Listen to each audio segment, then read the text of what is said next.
नमस्कार, मैं हूं आपके साथ आस्था कौशिक। महाबहस की करेंगे शुरुआत। उत्तर प्रदेश की सबसे बड़ी बहस में आज होगी बात सियासी परिवार की।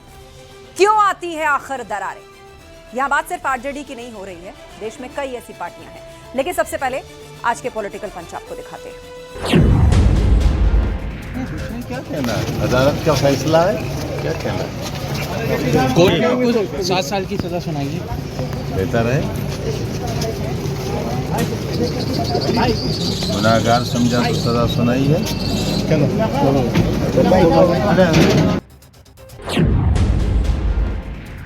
कोई भी आपको अपना सबूत, अपना प्रमाण कुछ देना है तो कोर्ट में दीजिए।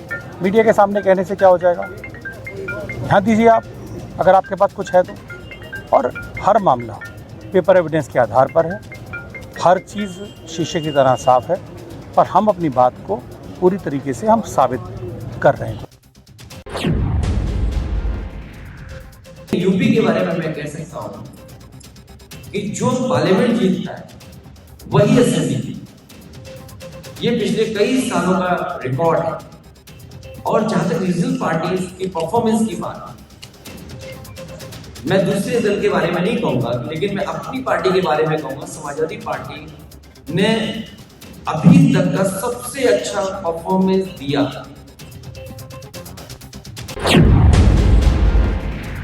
श्री अखिलेश यादव जी अगर अपने दोस्त श्री राहुल गांधी से नहीं सीखे हैं फर्जी आरोप लगाना, फर्जी पीडीए चलाना और परिवारवाद करना, गुंडों, अपराधियों, माफियाओं का साथ देना, तो यह राजनीति न जंगल राज, कट्टा राज बिहार में चल पाया है, न गुंडा राज, दंगा राज और अपराधियों का राज उत्तर प्रदेश में चल पाएगा। अब जातिवाद और परिवारवाद की राजनीति के अंत की शुरुआत बिहार ने कर दी है। अब देश विकास के पथ पर आगे बढ़ेगा, गरीबों के जीवन को खुशहाल बनाने के लिए आगे बढ़ेगा और श्री अखिलेश यादव जी सैफई जाने की तैयारी कर रहे हैं। जहां हर तीसरे दिन दंगा होता था, 8 साढ़े 8 वर्ष से आपने देखा होगा कोई दंगा नहीं, कोई शोरगुल नहीं। पर्व और त्योहार उत्साह और उमंग के साथ मनाए जा रहे हैं और हर एक तबके के मनाए जा रहे हैं। हर एक क्या होली हो, क्या दीपावली, क्या विजयादशमी, क्या रक्षाबंधन, क्या क्रिसमस, क्या ईद, बकरीद, सब कुछ तो सारे पर्व और त्योहार बहुत उमंग और उत्साह के साथ मनाए जा रहे हैं। आज जब कोई पूछता है या मेरे पास आते हैं लोग, मैं पूछता हूं त्योहार अच्छा हो गया ना? अच्छा हो गया।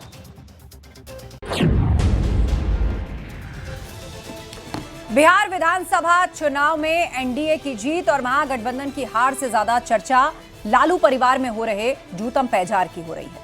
लालू यादव को किडनी देने वाली उन्हीं की बेटी रोहिणी आचार्य ने अपने ही परिवार के लोगों पर गाली गलौच और मारपीट का आरोप लगा दिया है। उधर तेजस्वी और तेज प्रताप की साइलेंट वॉर सब जानते हैं। सियासी परिवारों में ऐसी लड़ाई वैसे नई नहीं है। इससे पहले यूपी में अखिलेश यादव और शिवपाल यादव के बीच रस्साकशी हो चुकी है। महाराष्ट्र में एनसीपी में चाचा भतीजा का बंटवारा हो, या हरियाणा में चौटाला परिवार की लड़ाई, या फिर ठाकरे फैमिली की फाइट, बार बार सियासी परिवारों के वॉर सामने आए हैं। आज महाबहस में चर्चा, आखिर सियासी परिवार क्यों आती है दरार? महाबहस में इस पर चर्चा के लिए हमारे साथ जो गेस्ट पैनल जुड़ रहा है उससे आपका तारुफ करा देते हैं। हमारे साथ अनिला सिंह जी हैं, बीजेपी प्रवक्ता, हमें ज्वाइन कर चुकी हैं। अनुराग भदौरिया जी जुड़ गए हैं, सपा प्रवक्ता। रवि प्रताप सिंह जी हैं, कांग्रेस के स्पोक्स पर्सन हमारे बीच। मनदीप सिंह जी, प्रवक्ता जेजेपी। सुनील कौशिक जी, वरिष्ठ पत्रकार, हमारे साथ जुड़ गए हैं। आप सभी मेहमानों का बहुत बहुत स्वागत है। चर्चा की शुरुआत करें, लेकिन उससे पहले नजर महाबहस के सवालों पर डाल लेते हैं। सवाल यह कि नतीजों के बाद आपस में क्यों भिड़ी लालू फैमिली? चुनाव में हार जीत होती रहती है, कई बार नतीजे उम्मीद जैसे नहीं आते। जितनी सीट की उम्मीद, जीत छोड़िए, जितनी सीट की उम्मीद कर रहे होते हैं उससे पीछे रह जाते हैं। कई पार्टियों ने सत्ता में रहने के बाद भी लंबा संघर्ष किया, फिर वापसी की, लेकिन यहां तो पूरा परिवार ही टूट गया। आपस में क्यों भिड़ गई लालू फैमिली कि परिवार की एक बेटी को यह आरोप लगाना पड़ा कि मुझे गाली दी गई, मेरे ऊपर चप्पल तक फेंकी गई। यूपी या बिहार, हार के बाद परिवार में दरार। चुनाव नतीजों के बाद पूरे परिवार जिनका राजनीतिक प्रभुत्व रहा, उनकी कई जनरेशंस राजनीति में रही, अपना कंट्रीब्यूशन उन्होंने दिया, लेकिन एक चुनाव के बाद परिवार में दरार पड़ गई। चाहे वो पार्टी के उत्तराधिकार को लेकर हो या फिर चुनाव में क्रेडिट को लेकर हो, हार का ठीकरा फोड़ने को लेकर हो, या वर्चस्व को लेकर हो, कई बार परिवारों में दरार देखी गई। सियासी परिवार क्यों आती है दरार? इसी पर आज हम महाबहस में चर्चा करेंगे। गेस्ट पैनल हमारे साथ जुड़ा हुआ है। शुरुआत अनिला जी आप इसे कर रहे हैं। ताजा उदाहरण आरजेडी का हम देख रहे हैं। रोहिणी आचार्य जिन्होंने अपने पिता के लिए अपनी किडनी तक दे दी और उस वक्त देश की बेटी के उस जज्बे को पूरे देश ने सलाम किया था। लेकिन आज वही बेटी कह रही है कि मुझ पर चप्पल उछाली गई, मुझ पर आरोप लगाए गए क्योंकि मैंने सवाल पूछ लिए थे। वो पार्टी की एक्टिव सदस्य हैं, कार्यकर्ता हैं, खुद भी चुनाव लड़ी हैं, उनकी भी टीम है, वो आरजेडी के लिए काम कर रही हैं, उसी परिवार से हैं, उसी महागठबंधन जिसके सीएम का चेहरा तेजस्वी यादव है। कह रही हैं कि मुझे गालियां दी गई, चप्पल मार के वहां से भगाया गया। मेरी सभी को राम राम। देखिए, वैसे तो ये लालू यादव जी के परिवार का मसला है, परंतु एक भारतीय नारी होने के नाते मैं इसके ऊपर जरूर टिप्पणी करना चाहूंगी, क्योंकि भारतीय संस्कृति में, हमारे धर्म में नारी सम्मान जो है वो सर्वोपरि है। यहाँ कोई भी पूजा पद्धति, हवन, कोई भी अगर शुभ कार्य होता है, वहां नारी किसी भी रूप में जो आपके परिवार में है, माँ के रूप में, बहन, बेटी, पत्नी, जिस रूप में भी है, उसके बिना वो पूरा कार्य संपन्न नहीं होता है। इसके बावजूद जिस प्रकार से रोहिणी आचार्य को चप्पल मारकर निकाला गया है, ये बेहद दुर्भाग्यपूर्ण है। ये कोई चुनाव नतीजों के तुरंत बाद आप देखिए जी, हाँ, जी, ऐसा भी नहीं है कि वो पार्टी में कोई बड़ा पद मांग रही थी या वर्चस्व से जुड़ी हुई कोई बात हो या पार्टी में किसी हिस्सेदारी की बात हो। चुनाव का नतीजा आया, तुरंत ही परिवार में घमासान मच गया। वो आरजेडी जो आप सोचिए इतने बड़े आंदोलन से निकली हुई पार्टी हो, जिसको लालू प्रसाद यादव ने आप देखिए फर्श जमीन से लेकर आसमान तक पहुंचाया, आज उनकी पीढ़ी में इस तरह की मारपीट हो रही है। जी, मैं वही कह रही हूं कि कोई भी हिंदू ये नहीं कार्य कर सकता, पर हाँ, हलाल हिंदू ये कर सकते हैं, क्योंकि उनको नहीं पता कि घर की जो बिटिया होती है, जो घर की बेटी होती है, वो देवी समान होती है, और उस देवी समान बेटी को आप चप्पल मारेंगे, गाली गलौज करेंगे, धक्के मार के निकाल देंगे। पहले अपने भाई को निकाल दिया, या मैं कहूं बेटे को निकाल दिया, और अब बेटी का नंबर आ गया। यहां तक आरोप लगाए गए कि उसने अपनी किडनी इसलिए दे दी क्योंकि उसको चुनाव लड़ना था, उसको पैसे की जरूरत थी। अरे इतना बड़ा कुनबा बैठा हुआ है, लड़के हैं और बेटियां हैं, दुनिया भर के हैं। अगर रोहिणी आचार्य ने अपनी किडनी दे दी तो आप कह रहे हैं कि एमपी का टिकट लड़ना चाहती थी, हाँ, और पैसे लेने के लालच में उसने अपनी किडनी दी है। इससे ज्यादा शर्मनाक बात कोई नहीं हो सकती है। पर मुझे ताज्जुब इस बात का हो रहा है कि जिस प्रकार की सर फुटव्वल इस परिवार में हो रही है, वो हमने और भी देखा, आपने भी खुद ही जिक्र किया, और ये सर फुटव्वल होनी चाहिए। एक परिवार के हाथ में जब ये सत्ता रहती है किसी भी राजनीतिक दल की, और ये विवाह गठबंधन में बन जाता है कि सत्ता पे अगर विराजमान होंगे तो इसी परिवार के लोग होंगे, चाहे वो बेटी के रूप में हो, बेटे के रूप में हो। ठीक है अनिला जी, मैं लौटूंगी आपके पास, क्योंकि सवाल जो है हमारा जेनरिक है। अनुराग जी को चर्चा में लाते हुए, अनुराग जी, परिवार चाहे आप देख लीजिए, यहाँ पर आरजेडी की बात हो, चाहे ठाकरे परिवार हो, चाहे पवार फैमिली हो, आपकी पार्टी में भी ऐसा हो चुका है, शिवपाल यादव ने अलग पार्टी बना ली थी, चौटाला परिवार में ऐसा हो चुका है। तो आखिर क्यों भिड़े ये परिवार आपस में, जिनकी एक पीढ़ी ने इस पार्टी को कहां से कहां तक पहुंचाया, सरकारें बनाई, चलाई, और आज अगली पीढ़ियों में सरफुटव्वल। तो लगे हाथ आप चिराग पासवान का भी नाम हाँ, ले बिल्कुल, लेते। उनका भी नाम ले लीजिए आप अपने चाचा के साथ। नहीं, आप नहीं लेंगे, हम तो लेंगे। नहीं, कोई बात नहीं, मैंने रिपीट कर दिया, हो सकता है लिस्ट में में रह गया हो सकती है। सुनिए, वो आपको मिस्टेक पे रह जाएगा ना, अभी और एक आध नाम लूंगा, आप कभी मिस्टेक, अभी तो शो शुरू हुआ है। आपकी मिस्टेक हो जाती है, क्योंकि आपको विपक्ष, आपके ऊपर जो चश्मा चढ़ा हुआ है, वो चश्मे का जो रंग है वो अजीब सा है, विपक्ष की तरफ देखता है, सत्ता अच्छा, पक्ष की तरफ नहीं देखता है। इस बारे में बोल दीजिए कि नतीजों के बाद क्यों भिड़ी। देखिए, जिस तरह से चिराग पासवान और पासवान की फैमिली में हुआ, अब चुनाव तो देखो आते जाते रहते हैं। मैंने आपके बिहार के चुनाव पे बोला साफ, ऐसा तो है नहीं कि बिहार का हर गांव विकसित हो गया, हर गांव में हर व्यक्ति को रोजगार मिल गया, हर गांव में एक स्वास्थ्य व्यवस्थाएं खुल गई हैं, हर गांव में स्कूल खुल गया है, हर किसान खुशहाल हो गया है, हर महिला सुरक्षित हो चुकी है, अब वहाँ की इंफ्रास्ट्रक्चर डेवलप हो चुका है, इंडस्ट्रियलाइजेशन हो चुका है, वर्ल्ड क्लास मेडिकल कॉलेज और यूनिवर्सिटी बन चुके हैं। ऐसा तो नहीं है ना कि हर रोड सड़क चमाचम हो रही, जो इतना बड़ा बहुमत आ गया।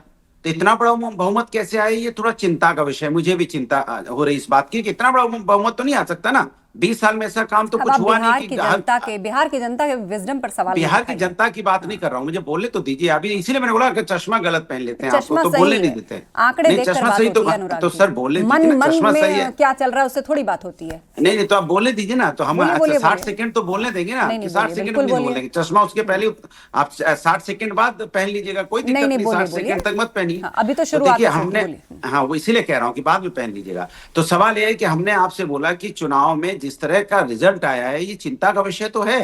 मैं जनता की जो बिहार की जनता है उसको धन्यवाद देता हूं कि बढ़ चढ़ के मतदान किया और उन्होंने अपना मत का प्रयोग किया। लेकिन जिस तरह की स्वीप हुई है 20 साल की सरकार के बाद, ये थोड़ा चिंतित करता है कि ऐसा तो हुआ नहीं है कि भाई आपने देखा मुकावा में चुनाव लड़ा जा रहा था, उसी समय मुकावा में जो कैंडिडेट लड़ रहा था उस पर हत्या का आरोप लगा, पहले से ही उसको गुंडा माफिया कहा जाता है, उसके बाद भी वो जीत गया।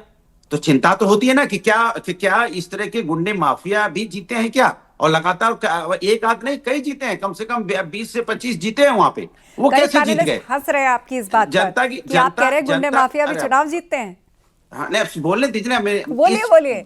जब स्वीप कर रहे हो आप, स्वीप कर रहे हैं आप, तो आप 200 पार कर रहे हैं 20 साल के बाद, तो इसके मतलब कहीं ना कहीं कुछ ना कुछ तो संदेह है। ठीक है, कहीं ना कहीं कुछ चलिए तो 10 सेकंड रैप अप करिए।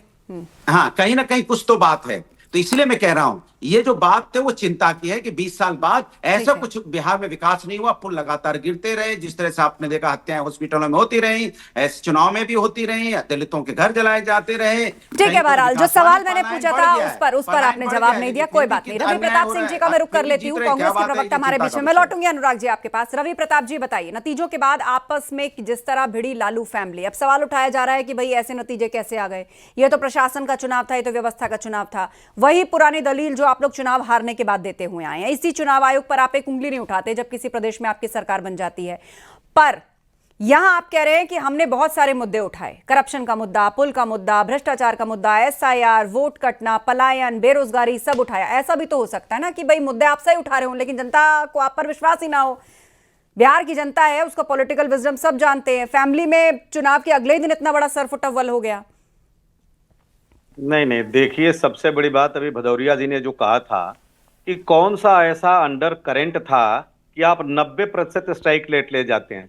2020 में हमारी पार्टी का जो वोट प्रतिशत था वो लगभग 2% बढ़ा था, तभी हम 19 जीते, और 4.97% बढ़ा था आरजेडी का, तो भी वो 74 पे थी। और आप बताइए कि लगभग 1% केवल भाजपा का वोट प्रतिशत बढ़ता है और 90% के स्ट्राइक रेट पे चली जाती है। 0.35 या 45 के आसपास में आरजेडी का घटता है और 2/3 सीटें घट जाती है।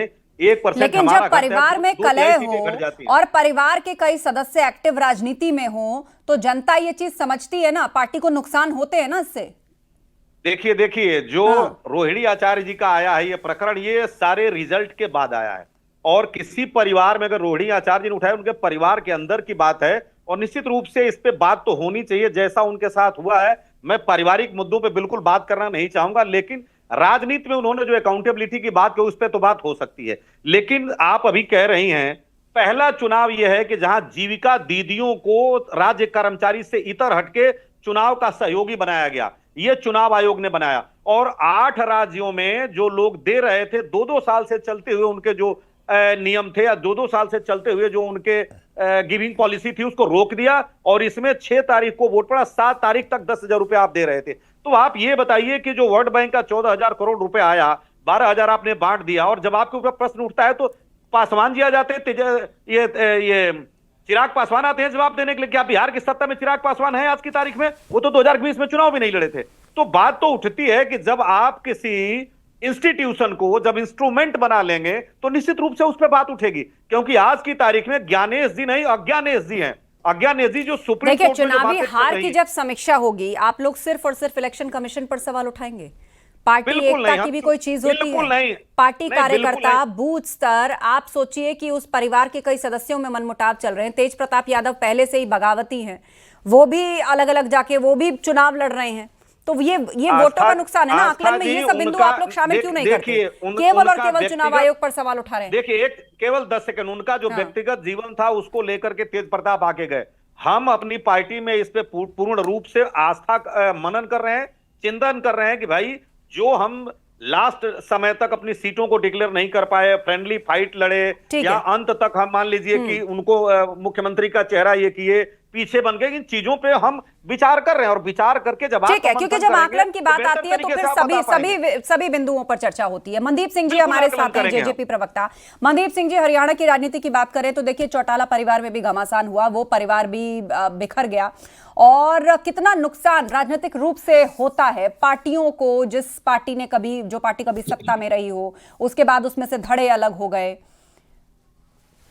आशा जी, निश्चित तौर पे देखिए, जहां सियासत लोग होंगे वहां कुछ ना कुछ इस तरह की बात स्वाभाविक हो जाती है। और मैं जहां तक हरियाणा के संदर्भ में बात करूं तो आईएनएलडी में टूट नहीं हुई थी। आईएनएलडी से दुष्यंत चौटाला जी और अजय सिंह जी चौटाला जी को नोटिस दिया गया था, उन्हें पार्टी से बाहर कर दिया गया था। उन्होंने पार्टी की टूट करने का कोई काम नहीं किया।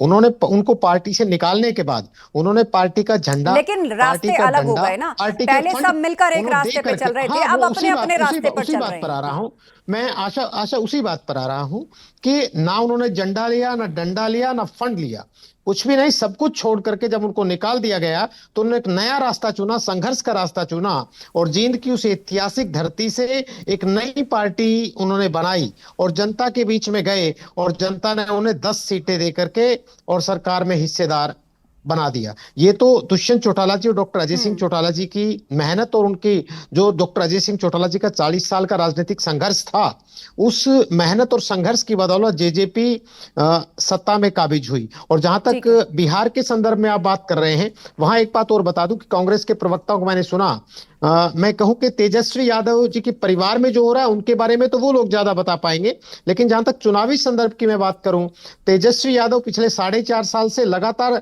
बिहार की सड़कों पर संघर्ष कर रहे थे, रोजगार के लिए और छोटे दुकानदार के हकों के लिए, आम जनता के हकों के लिए। जैसे ही उनका कांग्रेस से गठबंधन हुआ, उन्होंने वोट चोरी का आरोप लगा करके जो मुद्दे पिछले 4.5 साल से बिहार के जन जन के बीच में थे, उनको बैकफुट पर धकेल दिया।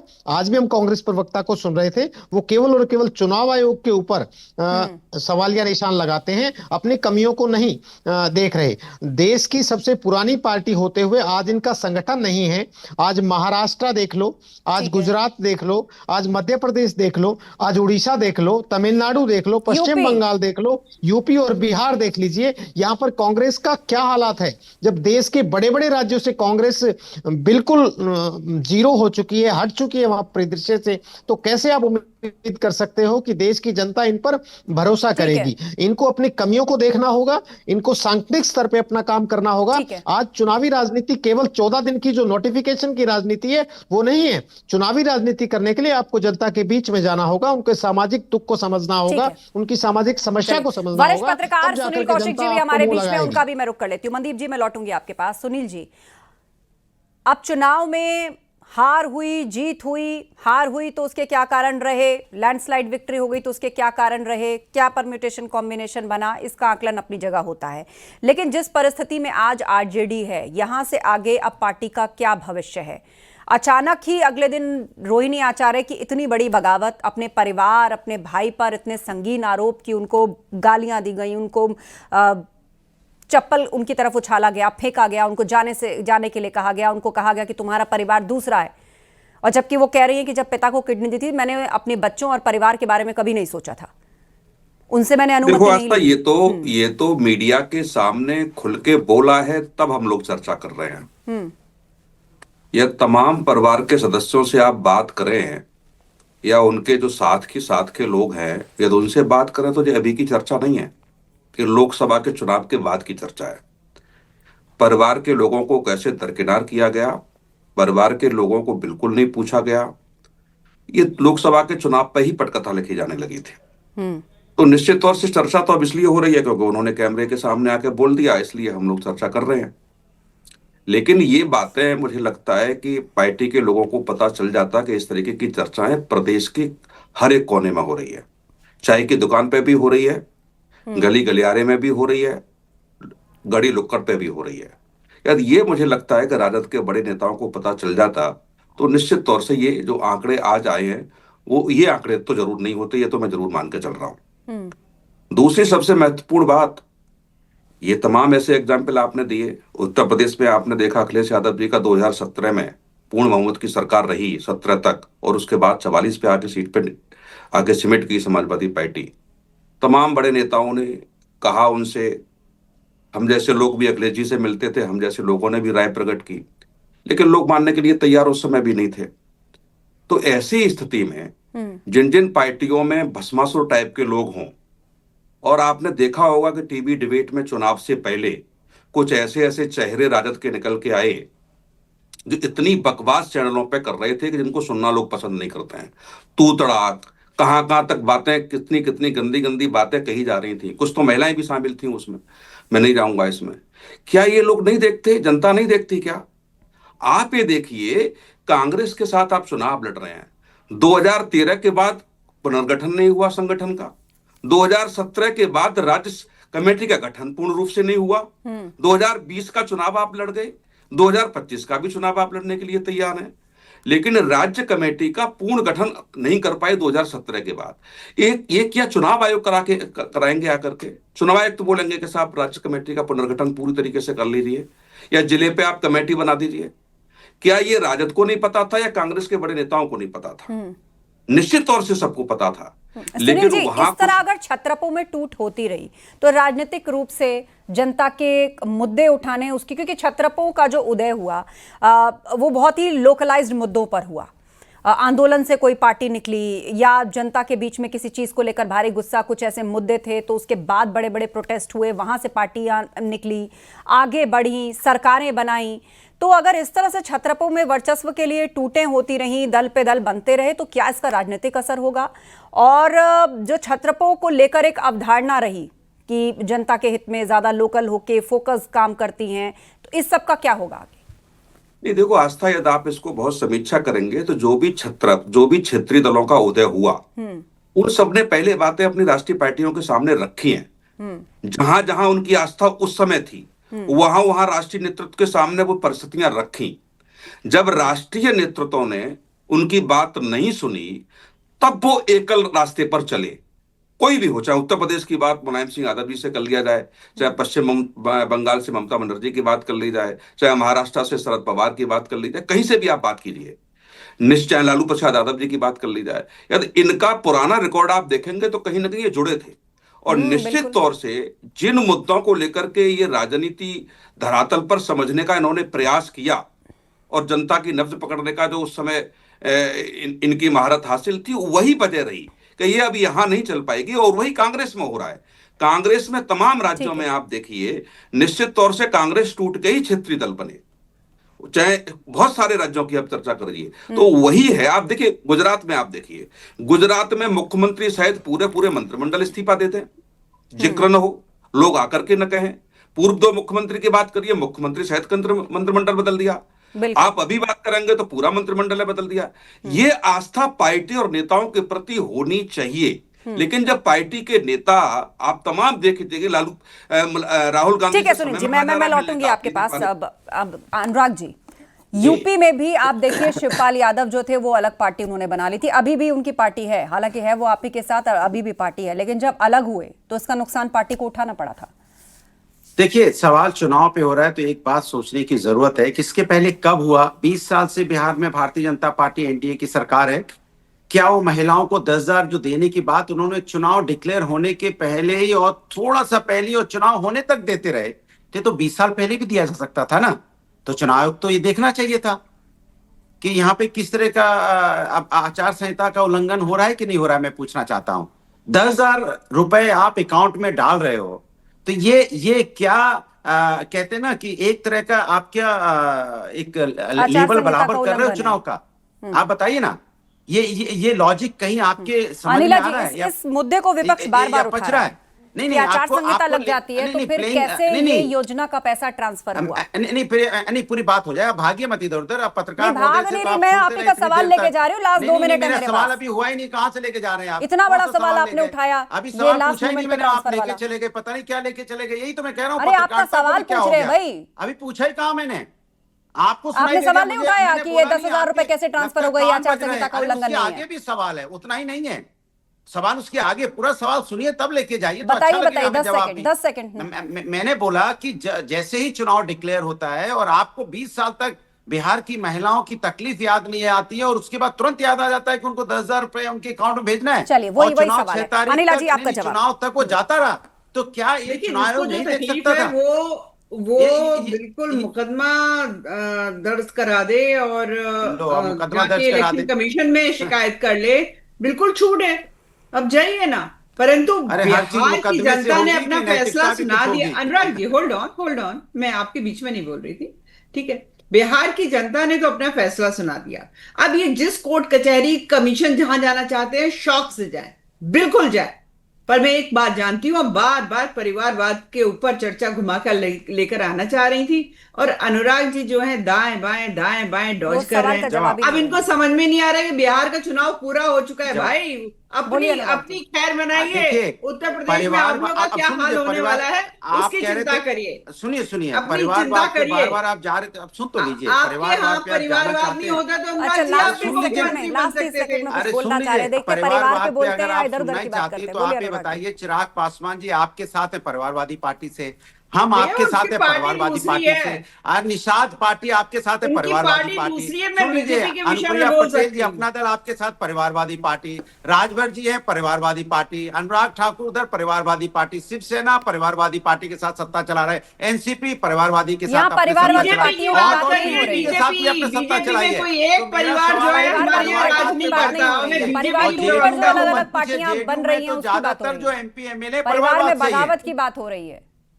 अरे परिवारवाद की बात हो रही है, बगावत की बात परिवारवाद तो नहीं, बगावत परिवारों को टूट कर जो अलग अलग पार्टियां बन हाँ रही तो हैं, हुआ ना, किसका नुकसान हो रहा है? जनता का नुकसान हो रहा है। पासवान जी का सुनिए, हाँ, पासवान पेरेंट जी पार्टी का प्ली नुकसान बोलने हो से रहा भी है, आप कतरा रहे हैं, विचारधारा का दिक्कत तो नुकसान ये हो ना। रहा है, किसका नुकसान हो अरे रहा है? सुन लीजिए, पासवान जी के पास भी पासवान जी की पार्टी में भी टूट हुई थी, और मैं बार बार बोल रहा हूँ तो आप सन्नाटे में चली नहीं, जाती मैं हैं। सन्नाटे पासवान में जी का नहीं नाम जा रही, आप लेते। 3 बार बोल नहीं, चुके हैं, नहीं, लेकिन मैं आप बोलता हूँ शिवपाल तब यादव आपको पर याद बोल रहे आता हैं, है, जब तक मैं ना नहीं ना बोलता आप तब तक आरजेडी आप पर कुछ बोल नहीं, रहे हैं, तब तक आप भूल जाती है। ना सवाल आप शरद पवार पे कुछ सवाल बोल है रहे कि हैं।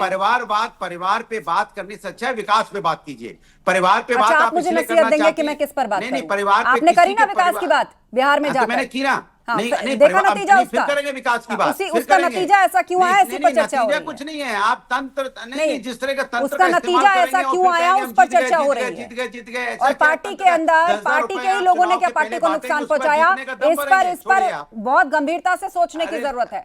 आपको सोचने की जरूरत है, आपको सवाल मेरी मुझे तरफ से सोचने पूछना की चाहिए जरूरत था। नहीं, मुझे चुनाव नहीं लड़ना आपको है। अब पूछना अगला चाहिए था चुनाव कि यूपी 10,000 में आ रहा है। बहरहाल रुपए 20 साल से समय क्यों नहीं खत्म हो रहा है दिए मेरे थे? पास। चुनाव के पहले अब क्यों फिलहाल दिए इस गए? डिबेट को हमें यहीं खत्म करना होगा, आपने लेकिन अवश्य चर्चा आगे भी जारी रहेगी।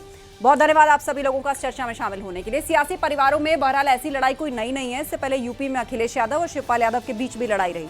महाराष्ट्र में एनसीपी में चाचा भतीजा का बंटवारा हो, या हरियाणा में चौटाला परिवार की लड़ाई, या फिर ठाकरे फैमिली की फाइट, बार बार सियासी परिवारों के वॉर सामने आए हैं।